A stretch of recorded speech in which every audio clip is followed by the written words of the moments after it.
All right, so I want to talk to you real quick about home inspectors. Now, if you're looking to buy a house and you want to hire a home inspector to do so, you really absolutely need to watch this entire video and learn a little bit about how to do this the right way, because a lot of people are doing this and they're spending money on home inspections. They're getting a home inspection, they're not getting a house because they're afraid of what the home inspector tells them. And the home inspector, it clearly says that the home inspector says, have contractor inspect on everything that they show you that is wrong with the house. It says have contractor inspect, and I highly recommend before you go to the seller and you go ask them to redo repairs is that you actually get a contractor, give them a couple $100, tell them I want your verbal opinion on these things before I ask for repairs. Absolutely, this is absolutely the right way to do this. The other way that people do is what's happening is the realtors are idiots, and they're going out and they're telling people to go out and ask the seller to repair all these items. And that is absolutely the wrong approach. The thing you want to know as buying a house is if these issues are going to cost you, are going to be a problem. And the best way to do that is to get a contractor to do a verbal. You're not going to get a contractor to put his name on something and say, oh, these repairs are fine, for $200. That's just not going to happen. He'd be pretty stupid to do that. But listen, let me just show you some of the things that happened in the transaction. I did 2 houses last year, and both times in both houses, people spent money on a home inspection and they did not buy the house. So they spent $450 on home inspection and walked away from a perfectly good house because the home inspector scared them to death. And I'm going to show you some of the things that they showed them and talk to them about, and so you can realize that there is a better way to do this. The first house I had for sale was a 1958 built house. It had a crack like this in the garage foundation. It was not a crack like this. You see, that's the mud sill, how it's stair step down. That might be an issue. If you had a crack that was like this, wide at the top, narrow at the bottom, really bad, that might be a problem. Or a crack that was like this where the foundation had slid over, that might be an issue. But instead, it was a crack just like this one. The first person canceled escrow after getting the home inspection immediately. Said there was a foundation issue. Okay, because the home inspector just inspected it and told them, get a contractor to look at it, or maybe he gave him his opinion. He didn't know. He doesn't know. He's just a home inspector. Home inspectors have not always got contracting experience. They just know how to do their job, which is inspect something and find things wrong.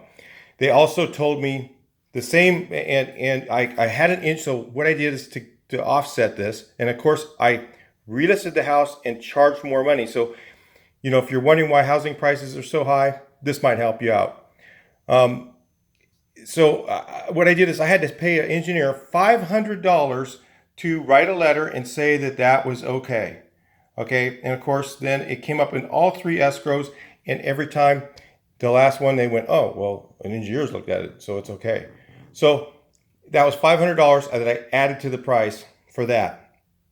Another problem was I had a brand new roof on this house. Brand new roof. The roof was no problem. But I did it myself, and I did the roof 30 years before that, and I did it myself, and it never leaked in 30 years. I just did it because it was time to do it. And the home inspector goes up, and he sees torch down roof, which is better than the regular roll roofing that you can buy. I had torch down roof because I didn't want to go cheap. I didn't go with the crap. I went with the better stuff. And I put down a nice torch down roof, and it was discolored from torching it. And the guy says, oh, there's water puddling up on the roof. He didn't even know what he was doing. So what happened? I had to get a roof cert from a certified contractor. Well, that was $600. So what did I do? I added that to the price. This was a total of about $20,000 to the price that I added all this stuff. And all of it was absolutely meaningless. It did nothing. They got nothing better for the house. They spent money they shouldn't have. If all they would have done is if they would have just actually called, in fact, that second person canceled escrow, and then they lost their $450. because I just said, no, I'm not going to get a roof service. I'm not going to pay for that. If you want it done, you pay for it. And they came back, no, we'll cancel. They canceled. They lost $450. There's another $450 for the appraisal. It was over. So, and I added that to the price. I got a roof cert, and I raised the price $20,000 for all these extra things I did. So I'm just telling you, this is why, if you're wondering why housing prices are high, this is why they are. Because these home inspectors they just don't know what they're doing. And they're just giving people advice because they're worried about a lawsuit, because some of people got sued, maybe rightfully, maybe not rightfully, and now all of us are paying for it. So the second thing was the roof. Okay, I had to get a roof cert for no reason. Brand new roof. Anybody could look at it, see it's a brand new roof. See, any contractor, in fact, the guy who came over looked at it, he looks at it and he goes, what's wrong with this? I go, there's nothing wrong with it. I just need a cert. And he goes, well, of course, you're going to get one today for sure. That's what he said to me. The first thing when he looks at the roof, he goes, this roof's fine. And I go, yeah, I know. I've done roofs before, and I did the second one done myself. The other thing is in the kitchen, it was a 1950s house, had no GFI circuits. And if you know anything about houses, in 1950s, they did not have GFI circuits. So they were asking me to upgrade the electrical. Again, I did that. The other thing was the ducts in the attic were asbestos. And they'd been asbestos for 30 years, and my family lived there for 30 years.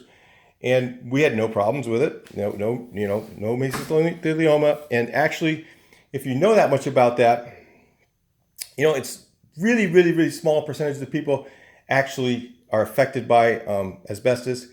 And the only problem is the ones that are affected by it, they die. So that's why they made such a big issue about asbestos. Asbestos is not, there's guys that been doing brakes their whole life on cars, and they did brakes back in the old days and take the airline and blow the stuff off and breathe tons of asbestos, and they didn't die. It's just that really, really small percentage, it might be a tenth of 1% that gets it, they die, and that's it. So that's why, but there's so much big deal. People make a big deal about it. So it had asbestos ducts in the attic. So I went and I called an abatement company with $600. They removed all the ducts, legally and legitimately. And then we put all new ducts in the attic just to cover the problem. And it was because they said they were disturbed because somebody had been up in the attic, and tore the paper on the outside of it or something ridiculous like that. Or one look, it was bent a little bit, So these guys are just crazy. They just point out everything, okay? So again, if a contractor would have came over and looked at that, he would probably went, yeah, you know what? It's probably no big deal, and the people would have felt safe. But again, they didn't do what the home inspector asked them to do, which is get a contractor to inspect. They came to the seller, and the seller says, hell no, I'm going to raise the price. So I did. I did this on both houses. We had the same types of issues. So anyway, and people lost money. And what I'm telling you this is if you're a home buyer and you're looking to buy a house, you need to be proactive and look into the stuff and get that contractor over there and have him look at the stuff and get a second opinion from an actual contractor. Not one you're going to get in writing, but one you're going to actually just get a verbal from them and let them walk around and just tell you, okay, that's normal. For a house this age, that's a normal thing. Well, should I get it fixed? That's up to you, but it's a normal thing. If the contractor says that to you, then you just say, hey, you know what? It's a normal thing. I'll just leave it there. So listen, before you go out and start submitting stuff to a homeowner, to a seller, and thinking you're being smart by doing that, you just spent $450. Be proactive about that money. Go and get that contractor to look at it and give you a legitimate problem opinion. I'm just trying to give you some of the ideas of things they looked at. There's a few others, and it was like a spring loaded on the garage door, which that house again didn't have that, but I added that. That was a $3 item, not a big deal. And it was required for FHA. They just went through every little thing, and they were looking at stuff that did not matter. They showed me a stain in the ceiling that wasn't even there. I went back and they go, there's a stain in the ceiling. I'm like, oh yeah? Where? There was no stain there. So I don't even know where they got the picture from. So, you know, you really got to be proactive. You got to get a contractor to come back and look at the stuff and make sure that it's all legit and walk through the whole thing with a contractor. Take you know, so that you're spending your money and you know what you got. Or forego the home inspector and just, if you can't afford both, then just get the contractor just to walk the house with you and look for major structural issues. You know, little stuff you're going to have on a house. You know, possibly if you found a good contractor, he might just go over there for a couple $100 and just walk it for the structural use. Now, that's what I did when I bought my house. It was in a bank foreclosure, and you know, I went, you know what? I'm not going to bother with a home inspector. I know what they do. I already know. I just want a second set of eyes to walk through the house. And so I had a general contractor that I knew, and I just said, hey, listen, just, you know, can you just walk through here? You know, I'll take you to lunch or whatever, and just let's just kind of walk through and just tell me if you see anything different or than what I'm seeing. I don't see any structural issues. I don't see any problems like that. Things that are just major, you know. Like I walked through one house and I literally bounced in like 3 inches in one part of the house. There was a broken floor joist. Okay, I know these things myself, but a home inspector, you know, who knows what they would have found on it? Maybe they would have said, "Oh, they wouldn't." Maybe they wouldn't even have noticed it. But a general contractor, we might even notice things that the home inspector might not. And you're not going to get them to write stuff down for you. But you know, if you really want to get those things repaired, then you could maybe get, you know, the general contractor to write up the things that he thinks that need to be repaired and say repair request for these things. So that may be a better route to go than even getting a home inspector, because today they're just deal killers. They're just wasting your money a lot of times. And you know, literally two people. I feel bad for them. They went and spent $450 and got one of them spent $900 on an appraisal and the home inspection because he did it so late in escrow. You know, it's not my fault they did that. You know, that's the way they did it. You know, the realtor was an idiot. So listen, you know, be proactive. You know, do the stuff yourself. Do your home. You know, get your home inspector and actually have a contractor look at it. Talk to you in the next video. Please like, share, and subscribe.